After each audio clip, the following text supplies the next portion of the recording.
जैसे वह आजाद हो। कुछ ही पलों में 1500 पाउंड का जानवर आखिर में गिर गया। उसका शरीर कभी कभी फड़फड़ा रहा था। मैंने आखिर में चैन की लंबी सांस ली, लेकिन जल्दी ही एक समस्या सामने आई। 5 बच्चे इस बड़े सुअर को वापस कैसे ले जाएंगे? पास में तड़पती हुई मादा सुअर को देखकर मेरी आंखें अचानक चमक उठीं। पहले मैंने मादा सुअर को घास की रस्सी से एक पेड़ से बांधा, फिर उसके मुंह को बांध दिया ताकि वह काट न सके। अगले मैंने मादा सुअर के 2 सामने वाले पैरों पर 2 रस्सियां बांधी। आखिर में मैंने नर सुअर की रस्सी को मादा सुअर के शरीर से बांध दिया। जब सब कुछ हो गया तो मैंने मादा सुअर की नाक पकड़कर रास्ता दिखाया और स्किप हर कोई मादा सुअर के एक सामने वाले पैर को पकड़े हुए दोनों तरफ चल रहे थे।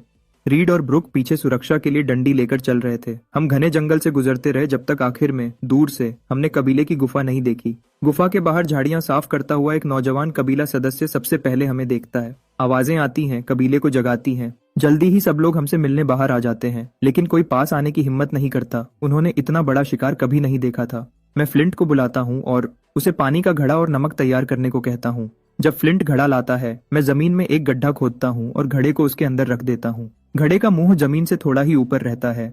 फिर सब लोग सुअर को घड़े के पास पकड़ लेते हैं। मैं अपनी छुरी उसकी गर्दन में घुसा देता हूँ। खून बिना एक बूंद बर्बाद किए निकलता है और सब घड़े में चला जाता है। जल्दी ही घड़ा पूरा भर जाता है। एक कटोरी नमक वाला पानी उसमें डालता हूँ और अच्छे से मिलाता हूँ। थोड़ी देर में यह आज रात के सूप के लिए मजेदार ब्लड पुडिंग बन जाएगा। अगर थंडरबोर की खाल से जूते या थैलियां बन सकती हैं, तो इन 2 सुअरों से भी बहुत कुछ मिलना चाहिए। खाल के नीचे 4 उंगली मोटी सफेद चर्बी की परत है। मैं इसे जल्दी ही आग पर पिघलाऊंगा। बाकी सब कुछ खाने लायक है, बस फेफड़े मछली पकड़ने के लिए इस्तेमाल होंगे। बड़ी हड्डियां भी निकाल दी जाती हैं। उन्हें पीसकर हथियार बनाए जा सकते हैं। पूरी दोपहर गुजर जाती है। मेरी पूरी मेहनत इन 2000 पाउंड के सुअरों को तैयार करने में लग जाती है। यह थका देने वाला काम है, लेकिन इसका नतीजा बहुत अच्छा है। धुआं देने वाले रैक्स हर साइज के गोश्त के टुकड़ों से भर जाते हैं। एक घड़े में पका हुआ ब्लड पुडिंग है और 3 घड़े सफेद चर्बी से भरे हैं। बच्चे खुश होकर कुरकुरे पोर्क क्रैकलिंग्स उठाते हैं और छोटा स्प्राउट भी इस दावत का मजा लेता है। शाम को जब फ्लिंट भट्टी खोलता है मिट्टी के बर्तन निकालने के लिए, तब काम करने वाले बड़े ग्रुप्स अपने दिन भर के काम से वापस आते हैं। मछली पकड़ने वाली टीम कई 100 मछलियां लाती है। शिकार करने वाली टीम भी उतना ही अच्छा काम करती है। 3 फेजेंट्स, 2 बड़े सांप, 1 दर्जन से ज्यादा चिड़ियों के अंडे, 1 दर्जन ग्राउंड स्क्विरल्स और 1 टोकरी मेवे लाती है। और भी हैरानी की बात यह है कि आज मेपल गैदरिंग टीम को लीड करती है और एक नया खाने का जरिया ढूंढती है, एक बहुत मीठी पेड़ की जड़। जब उसे काटा जाता है तो उसकी बाहर की खाल के अंदर कुदरती एम्बर रंग की चीनी दिखती है। इन्हें और ज्यादा जमा करने से हम सफेद चीनी बना सकते हैं। मैं खास तौर पर इस खोज के लिए उस जवान औरत की तारीफ करता हूँ। सब लोग खुशी से रात का खाना खाते हैं, लेकिन एल्डर हॉर्न का चेहरा उदास है। उसके हाथ में कांटों वाली एक बेल है जिस पर लाल कांटे लगे हैं। मेपल के पीछे भागते हुए उसे बार बार मार रहा है।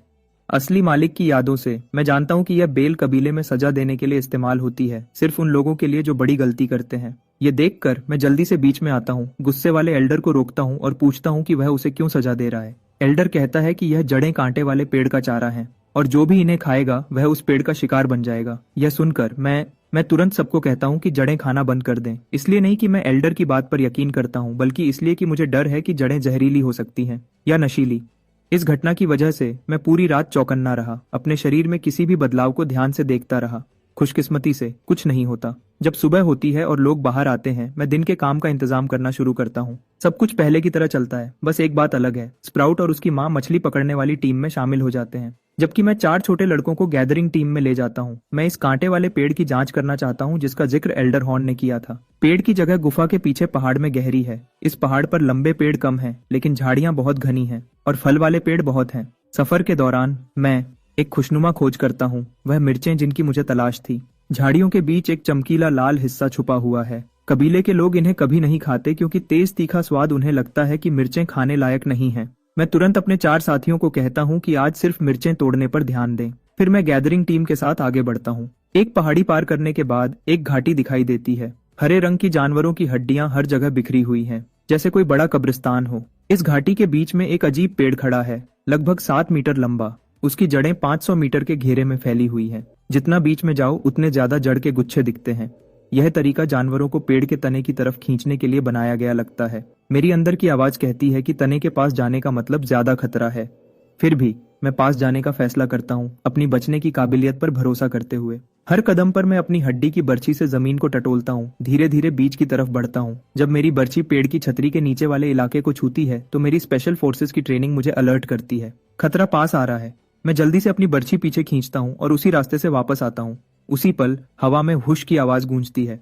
1 दर्जन से ज्यादा कांटे, हर एक लगभग 1 मीटर लंबा, सीधे जमीन में घुस जाते हैं, ठीक उसी जगह जहां मेरी बर्छी ने छुआ था। हर कांटे का डायमीटर लगभग 1 सेंटीमीटर है और उसके आखिरी सिरे पर एक कटोरी जितना सफेद फूल है। यह कुदरती तीर है। मेरी खुशी बढ़ जाती है जैसे ही मुझे स्ट्रॉ बोट से तीर उधार लेने की कहानी याद आती है। मैं अपनी बुनी हुई टोकरी को निशाना बनाता हूँ, एक लंबी रस्सी उसमें बांधता हूँ और उसे पेड़ की छतरी के नीचे फेंक देता हूँ। वुश वुश वुश, तुरंत 1 दर्जन से ज्यादा कांटे टोकरी में घुस जाते हैं। इस तरीके को दोहराते हुए मैं जल्दी ही डेविल थॉर्न्स के 2 बड़े गट्ठे जमा कर लेता हूँ। जाने से पहले मैं औरतों को बताता हूँ कि जड़ें खाने लायक हैं, लेकिन उन्हें सिर्फ बाहर वाले इलाकों से ही तोड़नी चाहिए। कबीले वापस जाते हुए मैं कबीले जाऊंगा और उनसे मदद मांगूंगा।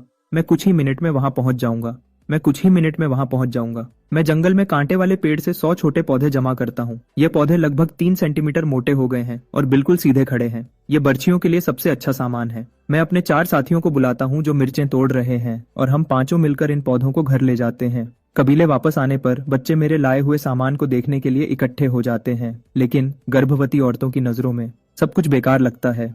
मिर्चें खाने लायक नहीं है और लकड़ियां शिकार को मारने के लिए इतनी मोटी नहीं है, लेकिन इससे मेरा जोश जरा भी कम नहीं होता। बाकी बचे हुए समय में मैं अपने सामान को बेहतर बनाने पर ध्यान देता हूँ। छिले हुए डेविल थॉर्न्स की बनावट अच्छी और सख्त है और उनका डायमीटर सिगरेट जैसा है। अगर इन्हें तीर बनाया जाए तो यह भारी तीर होंगे। हालांकि इससे उनकी दूरी पर असर पड़ेगा, लेकिन उनकी घुसने की ताकत जबरदस्त होगी। 3 सेंटीमीटर मोटे पौधे, उनकी सख्त लकड़ी की वजह से उनके सिरे को कार्बोनाइज करके और तेज करके नोक बनाई जा सकती है।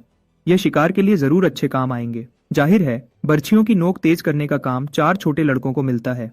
आखिर में कबीले के हर आदमी के पास यह नई सफेद डंडी वाली बर्छियां होंगी। अब बस एक धनुष की कमी है। मौजूदा हालात को देखते हुए सिर्फ लंबे धनुष ही बनाए जा सकते हैं। हालांकि यह मुश्किल होते हैं, लेकिन उनकी ताकत जबरदस्त रहती है। लंबे धनुष बनाने के लिए फरवुड चाहिए। जिस जंगल में हमने कल जंगली सुअर पकड़ा था, वहाँ यह लकड़ी है। मुझे बस सही साइज के टुकड़े ढूंढने हैं। असल में जिस चीज की मैं सबसे ज्यादा कदर करता हूँ वह एलोए जो मैंने सुअर का शिकार करते हुए ढूंढी थी। इसके रेशे और पत्ते रस्सी बनाने के लिए बहुत अच्छे हैं और कपड़े बनाने के लिए भी बुने जा सकते हैं। हालांकि यह रेमी जितना अच्छा नहीं है, लेकिन जानवरों की खाल से कहीं बेहतर और बहुत मजबूत है। सबसे जरूरी बात यह है, एलोए के पत्तों का रस जख्मों का इलाज कर सकता है। यह सूजन कम करता है, जहर निकालता है, गर्मी कम करता है और बुखार भी उतारता है। ये सब ध्यान में रखते हुए मैं अगले साल बड़े पैमाने पर एलोए की खेती शुरू करने का प्लान बनाता हूँ।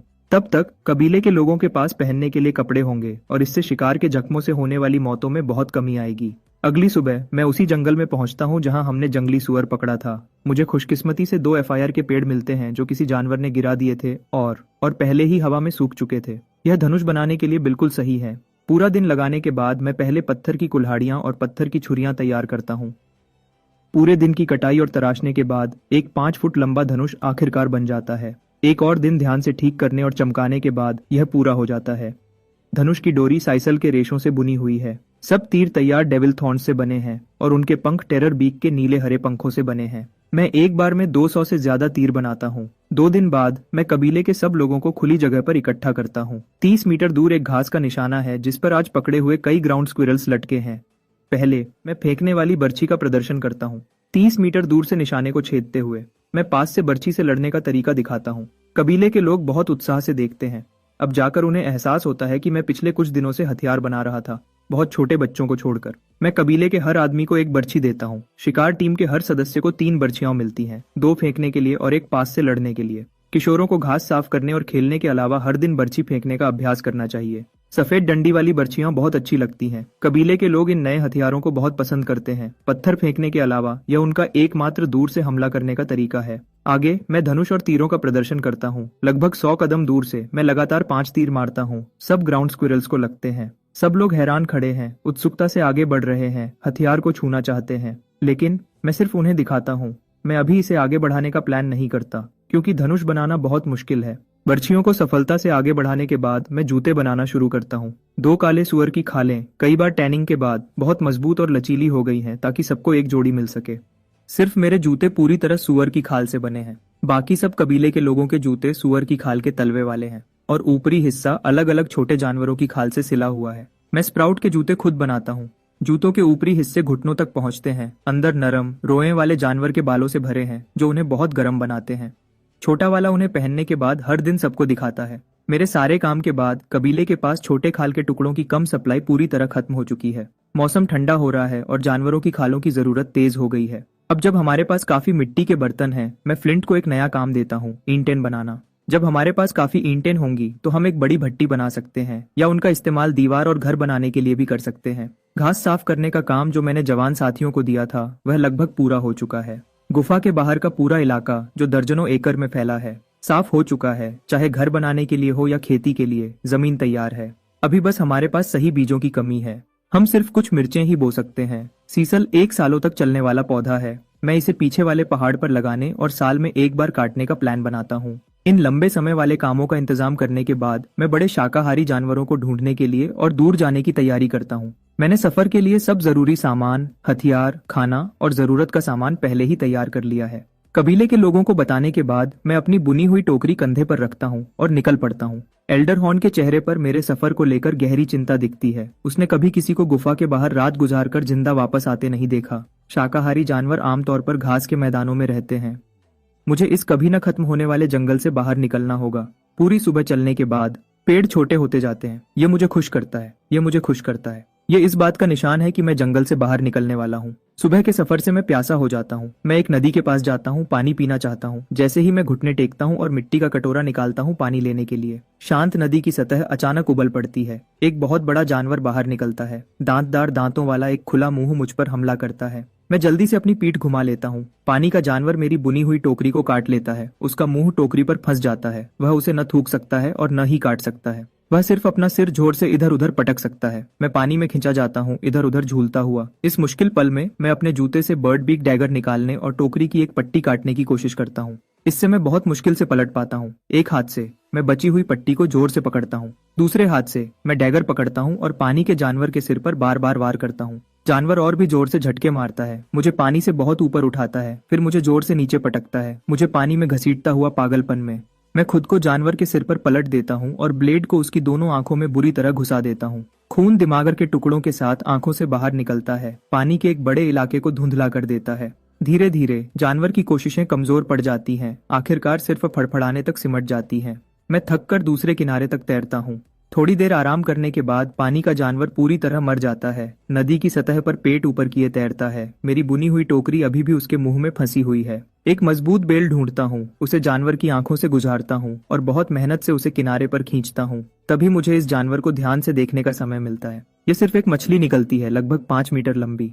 आराम करने के बाद मैं अपनी पत्थर की कुल्हाड़ी उठाता हूँ और मछली के प्लेट जैसे दांत निकालना शुरू करता हूँ। ट्रायंगुलर दांत, हर एक बच्चे की हथेली जितना बड़ा, 50 से ज्यादा है। उन सबको निकालने के बाद मैं अपनी टोकरी वापस लेता हूँ। सामान चेक करता हूँ। खुशकिस्मती से आग जलाने वाला सामान गीला नहीं हुआ था।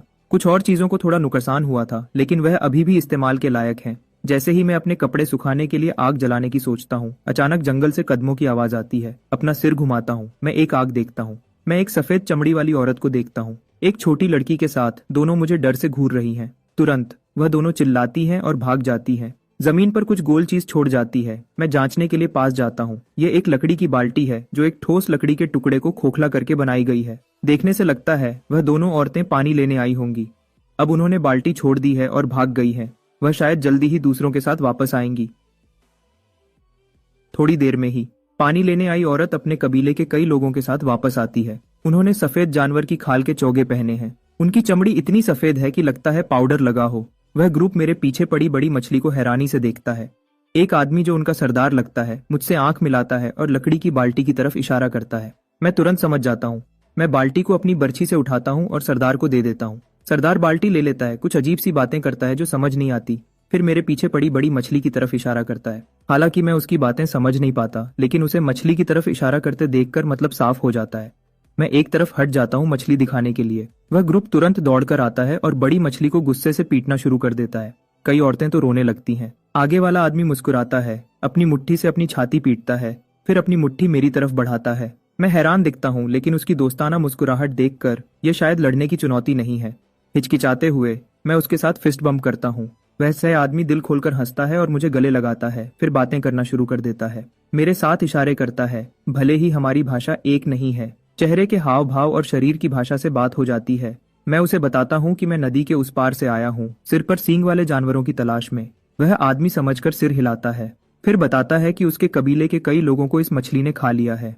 उसे मारने के लिए शुक्रिया कहने के लिए। वह चाहता है कि मैं उनके कबीले में मेहमान बनकर जाऊं। शाम हो रही है और दोनों कबीले ज्यादा दूर नहीं हैं। शायद हम आगे चलकर सामान का लेन देन कर सकते हैं। तो मैं दावत कबूल करता हूँ। मैं इशारा करता हूँ कि वह मछली ले सकते हैं, ये खाने लायक है। वह आदमी हैरान दिखा। उनके तजुर्बे में मछलियां लोगों को खाती हैं, उल्टा नहीं। फिर भी वह मान जाता है क्योंकि मछली इतनी बड़ी है। वह अकेली मछली नहीं है जो लोगों को खाती है, वह अकेली मछली भी है जो लोगों को खाती है। उन्हें पहले इसे काटना होगा टुकड़ों में ले जाने से पहले। मैं काम करता रहता हूँ। चांदी जैसी मछली की खाल 4 मीटर लंबी और 3.5 मीटर चौड़ी है। यह चिकनी, लचीली और सबसे जरूरी पानी प्रूफ है। मैं इसे पक्का रख लेता हूँ। बाकी मछली का गोश्त साफ करने के बाद ले जाने के लिए कई बड़े टुकड़ों में काटा जाता है। कबीले जंगल में है। सिर्फ 10 मिनट चलने के बाद हम एक बड़े पेड़ के खोखले हिस्से तक पहुंचते हैं। अंदर का इलाका सिर्फ 100 स्क्वायर मीटर है। छोटा होने के बावजूद यह उनकी जरूरतों के लिए काफी है, क्योंकि उनकी आबादी सच में बहुत कम है। कुल 14 बड़े लोग हैं और सब बच्चों को मिलाकर कुल 32 लोग हैं। मैं इस कबीले को जो पेड़ के खोखले हिस्से में रहता है ट्री हॉलो ट्राइब कहता हूँ।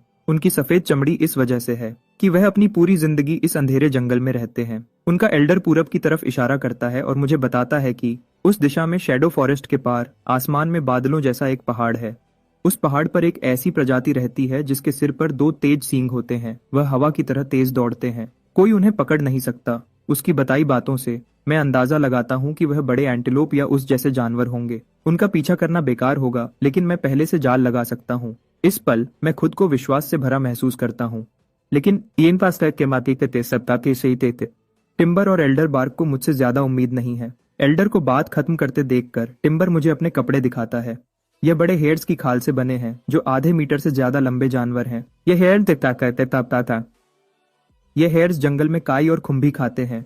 इस शैडो फॉरेस्ट में ये बहुत है। मेरी आंखें तुरंत चमक उठती हैं। हेरिस बहुत अच्छे जानवर हैं। चूहों की तरह वह बहुत तेजी से बच्चे पैदा करते हैं। आमतौर पर एक बार में 5 या उससे ज्यादा बच्चे पैदा करते हैं। जवान हेरिस पैदा होने के 4 महीने बाद जवान हो जाते हैं और फिर से बच्चे पैदा कर सकते हैं, हर 2 महीने में एक बार। अगर मैं 2 जोड़ी बड़े हेरिस को वापस लाकर पाल सकूं तो 1 साल के अंदर वह सैकड़ों में बढ़ जाएंगे। तब तक पूरे कबीले को कपड़ों की कमी नहीं होगी और हेरे का गोश्त एक जरूरी खाने का जरिया बन जाएगा। रात के खाने के बाद टिम्बर कहता है कि वह कबीले के लोगों को शिकार पर ले जा रहा है और पूछता है कि क्या मैं भी शामिल होना चाहता हूँ।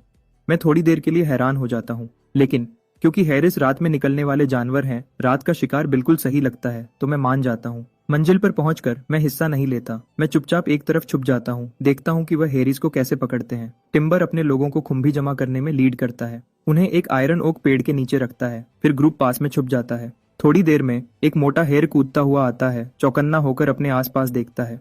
कुछ गलत न देखकर वह धीरे धीरे खुम्भियों के पास जाता है। उसी पल टिम्बर और उसका ग्रुप बाहर निकलते हैं। घनी टहनियों वाली डालियों का इस्तेमाल करके वह जल्दी से हेर को पकड़ लेते हैं, फिर उसे एक लकड़ी के कांटे से मार देते हैं। यह घेर कर शिकार करना है और वह उसे जिंदा पकड़ते हैं। मैं तुरंत उनके साथ लेन देन करना चाहता हूँ। कितना अच्छा होगा अगर वह मुझे हेर्स पकड़ने में मदद कर सके। हम एक और जगह जाते हैं और फिर से खुम्भियां लगाते हैं। इस बार मैं अपनी कला दिखाने का फैसला करता हूँ। मैं लंबा धनुष निकालता हूँ और एक तीर बाहर खींचता हूँ। टिम्बर हैरानी से देखता है, यह न जानते हुए कि यह क्या चीज है। तभी एक और हैरे ध्यान से दिखाई देता है। अभी भी खुम्भियों से 10 मीटर से ज्यादा दूर है। टिम्बर जल्दी से मुझे खींचता है, मुझे इशारा करता है कि साथ में आगे बढ़ने की तैयारी करूं। मैं उसे इग्नोर करता हूं। इसके बजाय मैं धनुष खींचता हूं, तीर लगाता हूं और वूश, एक ही शॉट में तीर सीधा हेर की गर्दन के पार हो जाता है। टिम्बर मेरे धनुष को पूरी हैरानी से देखता है। मैं मुस्कुराता हूँ, लंबा धनुष उसे दे देता हूँ और मैं हो गया। उसे एक तीर देता हूँ और हाथ पकड़कर धनुष खींचना सिखाता हूँ। वह जमीन पर पड़े हेर पर एक और तीर मारता है। वुश,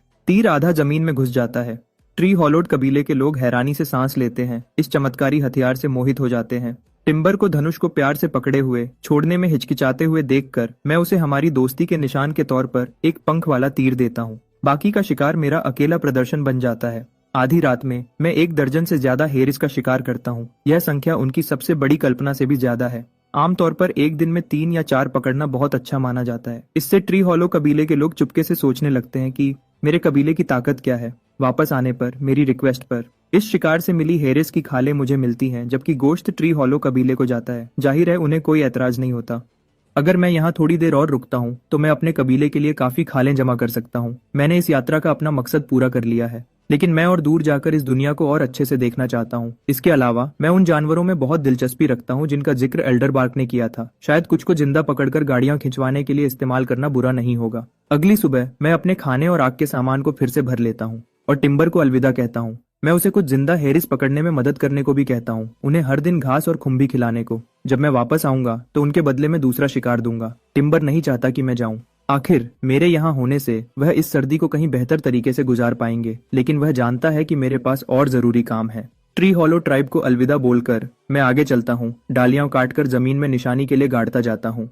2 पूरे दिन चलने के बाद मैं जंगल तक पहुंच जाता हूँ। आखिरकार मैं अंधेरे जंगल से बाहर निकलता हूँ। मेरे सामने अचानक से एक बड़ा नजारा खुल जाता है। एक बहुत बड़ा घास का मैदान आगे तक फैला हुआ है, जहाँ बस कुछ पेड़ दिख रहे हैं। जमीन पर घास खाने वाले जानवरों के पैरों के निशान हैं। मैं अपना तीर कमान निकालता हूँ और ध्यान से आगे देखता हूँ। जल्दी ही मेरे सामने का नजारा मुझे खुशी से हंसा देता है। नीले हिरणों का एक झुंड जो लगभग घरेलू गधे जितने बड़े हैं, शांति से अपना सर नीचे किए घास चर रहे थे। यह खींचने वाले जानवरों के लिए बिल्कुल सही हो सकते हैं। मैं तुरंत उन्हें जिंदा पकड़ने का फैसला करता हूँ। लेकिन यह नीले हिरण बिल्कुल भी कमजोर नहीं है। उनके सरों पर तेज सींग देखकर ही पता चलता है। अगर मैं बिना सोचे समझे पास गया तो यह बहुत खतरनाक हो सकते हैं। पूरा कबीला खत्म हो जाएगा। ध्यान से देखने के बाद मुझे पता चला कि यह इन जानवरों का मिलन का मौसम है। इस नीले हिरणों के झुंड में सिर्फ एक बड़ा नर हिरण है, बाकी में 8 मादा हिरण और 8 छोटे बच्चे हैं। यह समझकर मैं तुरंत एक प्लान बनाता हूँ। वही तरीका इस्तेमाल करके जो मैंने टेराबीक के खिलाफ किया था। मैं पहले नर हिरण को काबू करूंगा और बाकी अपने आप पीछे आ जाएंगे। मैं ध्यान से थोड़ी दूर पीछे हट जाता हूँ और फिर नर हिरण पर हमला करना शुरू करता हूँ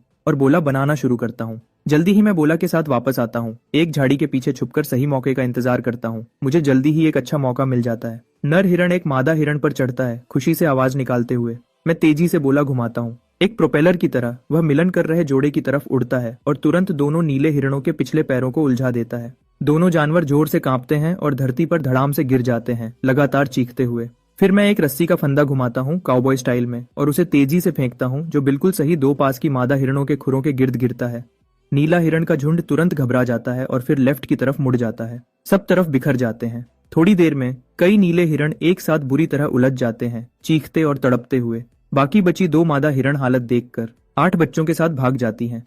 मैं लाचार होकर देखता हूँ जब 10 हिरण भाग जाते हैं। कुछ भी नहीं कर पाता। मैं बस बचे हुए नीले हिरणों के पैर रस्सी से बांध सकता हूँ। जंगली जानवरों को पूरी तरह पालना बहुत मुश्किल है। नीले हिरण जैसे गुस्से वाले जानवरों की पहले उनका घमंड तोड़ना पड़ता है, तो मैं अपनी पत्थर की कुल्हाड़ी से उनके कीमती सींग तोड़ देता हूँ। फिर गर्म कोयला इस्तेमाल करके कटे हुए हिस्से को दागता हूँ ताकि वह फिर से न उग सके। एक हिरण जो जोर से तड़प रहा था वह अब बटेर की तरह सीधा हो जाता है। आखिरकार मैं रस्सी ढूंढता हूँ, नर हिरण को आगे लीडर बनाकर बांधता हूँ और बाकी सबको एक जंजीर में जोड़ देता हूँ। जब तक मैं खत्म करता हूँ आसमान लगभग अंधेरा हो चुका होता है। मैं उन्हें एक छोटी नदी के पास ले जाता हूँ और रात के खाने के लिए सूखा हुआ गोश्त पकाता हूँ। नदी के उत्तर पूरब में एक रंगीन पत्थरों का पहाड़ है। डूबते सूरज की रोशनी में वह चमकदार कई रंगों की रोशनी दिखाता है। सिर्फ रंगों को देखकर मैंने समझ लिया कि यह एक ऐसी खान है जहाँ कई तरह के खनिज एक साथ हैं। यह खोज मुझे बहुत खुश करती है। मैं जांच करना चाहता हूँ कि आसमान पूरी तरह अंधेरा हो चुका है। मैं अभी अपनी इच्छा को रोक सकता हूँ। अगली सुबह जैसे ही दिन निकलता है, एक शोर मुझे जगा देता है। मेरे सामने का नजारा मुझे खुशी से उछलने पर मजबूर कर देता है। जिस झुंड में मैंने नीले हिरणों को बांधा था, कल जो 2 मादा हिरण 8 बच्चों के साथ भाग गई थी, वह वापस आ गई हैं। किसी तरह वह अपने साथ एक और बड़ा नर हिरण भी ले आई हैं। मैं चुपचाप झाड़ियों में छुप जाता हूँ और अपनी पुरानी चाल दोहराता हूँ। कई और कोशिशों के बाद मेरे हिरणों की टीम 7 से 18 हो जाती है। अब तक पूरी तरह दिन निकल चुका है। पूरे जोश में मैं नर हिरण पर बैठकर रेनबो रिज की तरफ जाता हूँ। यह जगह सच में खजानों से भरी हुई है। ध्यान से देखने के बाद मैं पता चलता है कि यह असल में एक तांबे की बहुत बड़ी खान है। बाकी रंग तांबे के अयस्क में मिले हुए दूसरे खनिज हैं। इन अयस्कों से कांसे के औजार बनाना अब बहुत मुश्किल नहीं है। दूसरे खनिज भी काम के हैं। नारंगी रंग का खनिज रेलगार है, जो दवा के रूप में काम आ सकता है। बाहर से लगाने पर यह सांप और कीड़े के काटने का इलाज करता है। अंदर लेने पर यह पेट के कीड़े खत्म करता है। सफेद चीज काओलिन मिट्टी है, जो लोहा पिघलाने के लिए भट्टी बनाने में काम आती है। बड़े लाल ढेर दीमक के घर हैं, लेकिन अंदर की पुरानी मिट्टी बहुत अच्छी मिट्टी के बर्तन बनाने के काम आती है। अच्छी बात यह है कि रेनबो रिज मेरे कबीले से सिर्फ 3 दिन की पैदल दूरी पर है। नीले हिरणों को गाड़ी खींचने के लिए इस्तेमाल करने से सफर और भी तेज हो सकता है। बस वापस आने पर मुझे पहले एक पुल बनाना होगा। भविष्य के लिए प्लान बनाने के बाद मैं आसपास के नजारे का मजा लेता हूँ। रेनबो रिज के पूरब में पानी का सिस्टम बहुत अच्छा है, जो बेअंत दलदल बनाता है। पहाड़ के नीचे घने पानी के पौधे जानवरों और पौधों के लिए एक जन्नत बनाते हैं। नहीं राईग्रास, कमर तक ऊंची चरागाह की घास और हाथी घास जो पेड़ों जितनी ऊंची उगती है, यह सब घास खाने वाले जानवरों की पसंदीदा हैं। कबीले की गुफा के सामने की खाली जगह इन चरागाह की घासों को उगाने के लिए बिल्कुल सही होगी। मेरा खरगोश पालने का काम और यह नीले हिरण जो जल्दी ही मजदूर बनेंगे, सब इन घासों पर ही निर्भर करते हैं खाने के लिए। यहाँ पानी के लीक्स और पानी की सैलरी भी है। कुछ वापस ले जाने से हमारे विटामिन की कमी पूरी हो सकती है। आधी दोपहर में मैं घास के बीजों से भरा एक थैला इकट्ठा करता हूँ, उसे एक मादा हिरण की पीठ पर बांधता हूँ और रात के खाने की तलाश शुरू करता हूँ। जून, एक थंडर गूस जिसके पंखों का फैलाव 5 मीटर है, आसमान से मेरे 2 तीरों से लगकर गिरता है। मैं हर वह पंख निकालता हूँ जो तीर के लिए सही है। मैं पूरी चिड़िया को भूनने का प्लान बनाता हूँ ताकि मेरी टोकरी में कम हो चुके सूखे गोश्त को भर सकूं। लेकिन जब मैं पानी के किनारे झुककर हंस को काट रहा होता हूँ, एक अचानक मिली चीज मुझे लगभग रुला देती है। चिड़िया के पेट में मुझे बिना पचे चावल के दाने मिलते हैं, और तो और ये चावल मेरे लिए बिल्कुल नया है। हर दाना मूंग की दाल से बड़ा है। यह पहला अनाज है जो मैंने इस दुनिया में खोजा है। मेरा तुरंत का ख्याल मुझे इसे ढूंढना होगा। उस रात मैं आराम नहीं करता। मैं पेड़ की डालियां इकट्ठा करता हूं और जल्दी से दलदल में जाने के लिए सामान बनाना शुरू करता हूं। मुझे जानवरों के खाने से पहले वह चावल काटना होगा। अगली सुबह जल्दी मैं अपनी सादी नाव उठाता हूँ, थोड़ा गहरा पानी वाली जगह ढूंढता हूँ और दलदल के अंदर की तरफ चप्पू चलाता हूँ। इसी बीच शैडो फॉरेस्ट में टिम्बर अपने कबीले के लोगों को बड़े खरगोश पकड़ने में मदद करता है। मेरी और अपने कबीले की जरूरतों को पूरा करने के लिए पूरा कबीला दिन रात काम करता है, सिर्फ बुजुर्गों और 6 साल से कम उम्र के बच्चों को कैंप की देखभाल के लिए छोड़कर, ताकि ज्यादा शिकार मिल सके। यहाँ तक कि वह गुस्से वाले तरीके भी इस्तेमाल करते हैं। खरगोश का बिल मिलने पर वह उसे सीधा खोद देते हैं। अगर खरगोश बाहर नहीं आते तो वह आग और धुआं इस्तेमाल करते हैं। यह तरीका असरदार साबित होता है। वह काफी खरगोश पकड़ता है, जिसमें कई नए जन्मे खरगोश के बच्चे भी शामिल हैं। लेकिन यह शिकार का तरीका उनके कबीले पर मुसीबत लाता है। इस मौसम में हर कबीले को खाना जमा करना होता है। कैनिबल ट्राइब भी इसमें अलग नहीं है। उनका खाने का जरिया इंसान है। जो भी उनके हाथ लगता है उसके सामने 2 रास्ते होते हैं। मर्द पेट भरने के लिए खा लिए जाते हैं, जबकि औरतों को बच्चे पैदा करने या काम के लिए रखा जाता है। जिस दिन मैं दलदल के अंदर गया था, एक कैनिबल ट्राइब का शिकार करने वाला दल टिम्बर के खरगोश को धुआं देने वाली आग की तरफ खींच कर आता है। इस दल में पूरे के पूरे बड़े मर्द हैं, जिनकी गिनती 40 है। उनके हथियार सब पत्थर की कुल्हाड़ियां और लकड़ी के भाले हैं, जो उन्हें बहुत खतरनाक योद्धा बनाते हैं। खासकर 2 नेता, जो असल में 2 छोटे मैमथ के बच्चों पर सवार हैं। उनके मुकाबले में ट्री हॉलो ट्राइब ज्यादा कम गिनती में है, चाहे सब मर्द, औरतों और बच्चों को भी गिन लिया जाए। इतने ताकतवर दुश्मन का सामना करते हुए टिम्बर अपने लोगों को तुरंत पीछे हटने का इशारा करता है। कैनिबल ट्राइब लगातार पीछा करती है। खुशकिस्मती से टिम्बर जगह को अच्छे से जानता है। वह जानबूझकर मुश्किल रास्ते चुनता है भागने के लिए। दुश्मन तुरंत उन्हें पकड़ नहीं पाते। फिर भी कुछ लोग पीछे रह जाते हैं। एक छोटी लड़की जो खुम्बियां इकट्ठा कर रही थी, घबराहट में एक पेड़ की जड़ से टकराकर गिर जाती है। जैसे ही वह उठती है, एक उड़ती हुई कुल्हाड़ी उसकी पीठ पर लगती है। तुरंत बाद पीछा करते दुश्मन उसे भाले से मार देते हैं। जंगली कैनिबल्स का एक झुंड हंसता है जब वह उसे घेर लेते हैं और उसका खून पीना शुरू कर देते हैं। टिम्बर के दांत सुनाई देने वाले तरीके से पीसते हैं, लेकिन वह रुकता नहीं है। वह जानता है कि अगर पूरा कबीला मिलकर भी लड़े तो वह सिर्फ मारे जाएंगे। छोटी लड़की की मौत आखिरकार दुश्मन के पीछा करने की रफ्तार को धीमा कर देती है। टिम्बर वापस कबीले की तरफ भागता है और एल्डर बार्क को हालत बताता है। दुश्मन इतने ताकतवर हैं कि उन्हें हराया नहीं जा सकता। एक जगह से दूसरी जगह जाना ही उनका एकमात्र रास्ता है। एल्डर बार्क आखिरी फैसला लेता है। टिम्बर कबीले के लोगों को पूरब की तरफ शैडो फॉरेस्ट से होते हुए मुझे ढूंढने ले जाएगा। आखिर मेरे हथियारों को देखकर मेरा कबीला बहुत ताकतवर होना चाहिए। एल्डर बार्क खुद पीछे रुकेगा दुश्मन को रोकने के लिए। आखिर वह वैसे भी ज्यादा दूर चल नहीं सकता। टिम्बर अपना दुख दबाता है, मजबूती से सर हिलाता है और जल्दी से सबको अपना सामान इकट्ठा करने को कहता है पूरब की तरफ जाने से पहले। सच में उसे यकीन नहीं है। मैं कई दिन पहले निकल गया था। मैं अब कहाँ हूँ? क्या मैं अभी जिंदा भी हूँ? टिम्बर को इसमें से कुछ भी नहीं पता। लेकिन अगर वह अभी नहीं निकले तो वह सिर्फ मौत का इंतजार कर सकते हैं। उसके पास कोई और रास्ता नहीं है। थोड़ी देर में पीछा करते दुश्मन उनके कबीले को ढूंढ लेते हैं। जिस पेड़ के खोखले में वह पीढ़ियों से रह रहे थे, वह आग का समंदर बन चुका है। एल्डर आग के सामने खड़ा है, कुछ हमला करने वाले दुश्मनों को जलाने और सबके लिए थोड़ा वक्त खरीदने की उम्मीद में। इस मुसीबत के बाद ट्री हॉलो ट्राइब, जिसमें सिर्फ 32 लोग थे, अब सिर्फ 30 लोग बचे हैं। दल उदास होकर सफर करता है, बिना आराम किए शैडो फॉरेस्ट के पूर्वी किनारे की तरफ भागता है।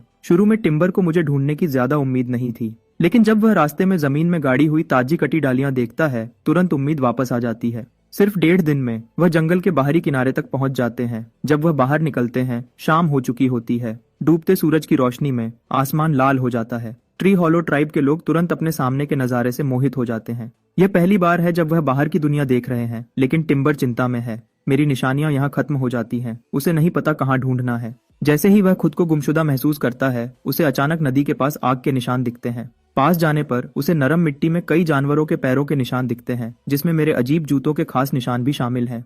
टिम्बर चैन की सांस लेता है। वह जानता है कि मैं पास ही हूँ, इसलिए वह सब कबीले के लोगों को पहले रात के लिए यहाँ रुकने को कहता है। जब टिम्बर अपने लोगों को अपनी मुश्किल भरी उड़ान में ले जा रहा होता है, मैं दलदल के अंदर ध्यान से ढूंढता हूँ। घने सरों के बीच चावल ढूंढना आसान नहीं है। अचानक मेरी आंखें चमक उठती हैं जब एक ख्याल आता है। पानी के पक्षी इस चावल को खाना पसंद करते हैं। मुझे बस वहां ढूंढना है जहां पानी के पक्षी इकट्ठा होते हैं। इस सोच के साथ मैं तुरंत काम करता हूँ। नाव चलाते हुए मैं लकड़ी की डंडी से पानी की सतह पर जोर से मारता हूँ। अचानक पास के सरों के झुंड से पानी के पक्षियों का एक झुंड जोर से पंख फड़फड़ाते हुए उड़ जाता है। मैं तेजी से उस दिशा में चप्पू चलाता हूँ जहां से वह घबराए हुए पक्षी आए थे। जैसे जैसे दूरी कम होती है, चावल वाले पौधों का एक छोटा सा हिस्सा धीरे धीरे मेरे सामने दिखाई देता है। मेरी आंखें अचानक रोशनी से चमक उठती हैं। दिल में खुशी भर जाती है। यह वही जंगली चावल है जिसे मैं ढूंढ रहा था। तुरंत मैं और भी जोर से उस कम गहरे दलदल की तरफ चप्पू चलाता हूँ। लेकिन जैसे ही मेरी छोटी नाव अपनी मंजिल के पास पहुंचती है, पीछे से अचानक इंसानों की चीखें सुनाई देती हैं। आवाज का पीछा करते हुए मैं पीछे मुड़कर देखता हूँ कि कई नंगे आदिम लोग पानी की सतह पर तैर रहे हैं, लकड़ी के टुकड़े पकड़े हुए।